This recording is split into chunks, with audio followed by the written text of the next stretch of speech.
طبعا الاهلي يفوز النهارده على وادي دجله 3-1. وداعا للشامتين والحاقدين. هو بس في مشكله بس. آه هي هتفرق معاك ايه؟ احنا 60 مليون بنشجع الاهلي، ولا 40 مليون، ولا 50 مليون، ولا 70 مليون؟ تفرق معاك في ايه يعني؟ يعني انا كاهلاوي اقول احنا مش فاهم برضه. بره مصر جوه مصر احنا 70 80. الناس اللي بتشجع الزمالك بره مصر اكتر من النادي الاهلي، او مش جوه.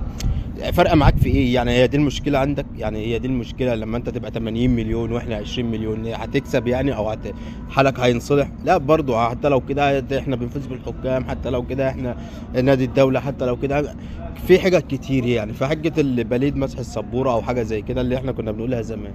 فما علينا، ده حجه البليد في اي حاجه. النهارده يعني نجوم يعني ديانج ما ننساش. بس السيرو بتاع ديانج انا مش فاهم. هنجيب مين مكان ديانج يعني؟ يعني هو يفصل 10 من بن رمضان على فكره. يعني احنا لو كنا ادينا لديانج اللي هو عايزه وجددنا له باللي هو عايزه بدل ما نجيب بن رمضان كان احسن. كان هيبقى هو ومروان قافلين لك نص الملعب. كان هيبقى احسن من بن رمضان. بن رمضان نزل معه برضه عمل ايه في بطوله كاس العرب؟ عمل ايه؟ مش موجود بن رمضان. فما علينا. امام احسن لاعب في مصر يعني كل مره يثبت ان هو احسن لاعب في مصر. سيبك من الكره اللي هو اللي اتقلنا فيها ومش عارف ايه. من احسن اللعيبه في مصر امام، يعني احسن خط نص في مصر امام. يعني مش محتاجه مقارنه، ولا محتاجه جدال، ولا محتاجه كلام. يعني الشاميتين والله يخفوا شويه عن امام. زيزو يعني عشان نقول كلمه حق، زيزو مش حلو.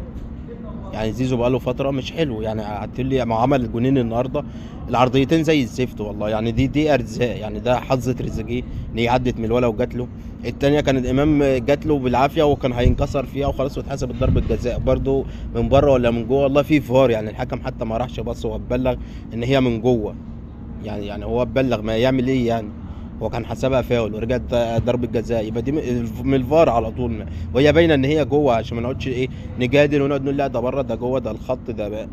ده الفار اللي قال والله. هتقعدوا بقى دوروا مين اللي قاعد على الفار، وكان اهلاوي ولا زملكاوي ولا ايه دنيته وايه قصته. فاحنا بادئين الدوري وماتش يانج افريكان ما كناش وحشين. يعني البدايه حلوه. اوتاكا يعني انا فرحان لاوتاكا انه سجل النهارده بعرضيه سوبر من امام عاشور. يعني عرضيه امام احسن من العرضيتين بتوع زيزو اللي احنا دافعين فيه ملايين وعايزين وقلنا بس جايبينه عشان عرضيات. فزيزو او هتقول لي جاب ضربه الجزاء مش احسن حاجه. مش ده اللي انت مستنيه من اغلى لاعب في مصر، او من احسن لاعب كان في موجود في الزمالك، او من احسن لاعب كان موجود في افريقيا على رايهم. يعني مش ده اللي انت مستنيه منه. حتى العرضيات ما يعني هم جم جونين بس ما كانتش احسن حاجه في العرضيات. لسه ناحيه الشمال برضو كوكا وبنغير في محمد شكري لحد ما نشوف بقى اللاعب المغربي اللي احنا جايبينه. فلسه ناحيه الشمال فيها مشكله. معلش محمد هاني الجول لازم نختم بجون فينا. يعني احنا ماشيين حلو طول الماتش، هجمات مسيطرين. الكره تروح لليمين تروح للشمال، ماشيين حلو طول الماتش والله ماشيين حلو طول الماتش. تيجي لازم يجي جون في الاخر. ما هو برضو ما هو الناس الشناوي اللي طلع الكابتن خالد الغندور وقال لك هيبقى زعلان وخدها مني الثقه. قالها كده وخدها مني الثقه ومش هيشارك. ومحمد الشناوي زعلان عشان مصطفى الشوبير لعب الماتش بتاع افريقيا، والراجل قال لك ده ماتش وماتش وهو مش هيوافق على كده. والراجل لاعب ولابس اشاره الكابتنه ولعب عادي. يعني شكلك ايه دلوقتي يا كابتن خالد؟ يعني بعد ما طلعت قلت المعلومات بتاعتك ان الشناوي زعلان ومش هيلعب ومش راضي بماتش وماتش، شكلك ايه بعد ما لعب النهارده ولابس شاره الكابتنه عادي وبيوجه الناس وبيلعب عادي يعني؟ تفق يعني يلعب لحد ما يبقى 70 سنه مثلا؟ ما هي دي سنه اللعب والحياه عادي. لازم واحد يكمل، واحد يعتزل، واحد يمشي، واحد يجي. وبعد ما ضحى للنادي يعني مش فاهم. يعني بعد ما ضحى للنادي بملايين مش فاهم بقى.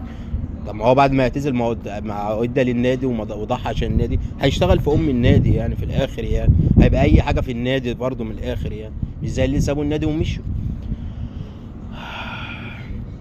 فالشناوي موجود. الجون ما مش عارف ما هو ياسر جه يطلعها قلشت او رجعها للاعب بتاعه. بس الكره يعني جامده قوي يعني سريعه قوي. مش هعمل فيها الشناوي معلش. يعني اصل هي كوره في المنطقه وسريعه. محمد هاني اللي ما كانش مراقب اللي هو بيقف ومش عارف بيعمل ايه. طيب محمد هاني كمل بس الاستمراريه. يعني نفسي اللي مستمر لحد دلوقتي امام. يعني امام بعد ربنا يكون في عونه بعد ما كان تعبان جه من الدار للنار. لعب بس 4 دقايق مع النادي الاهلي بعد ما كان تعبان خلاص راح للمنتخب.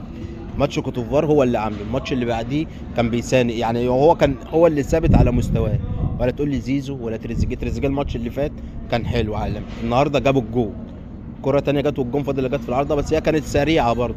فهو مش ثابت برضه على مستواه، الوحيد اللي ثابت إمام وشوية ديانج. مين تاني مين ثابت في مستواه؟ محمد عاشور مع محمد هاني، سطر ويسيب سطر، تريزيجيه سطر ويسيب سطر، اي حد تاني سطر ويسيب سطر، اللي ثابت على مستواه امام عاشور.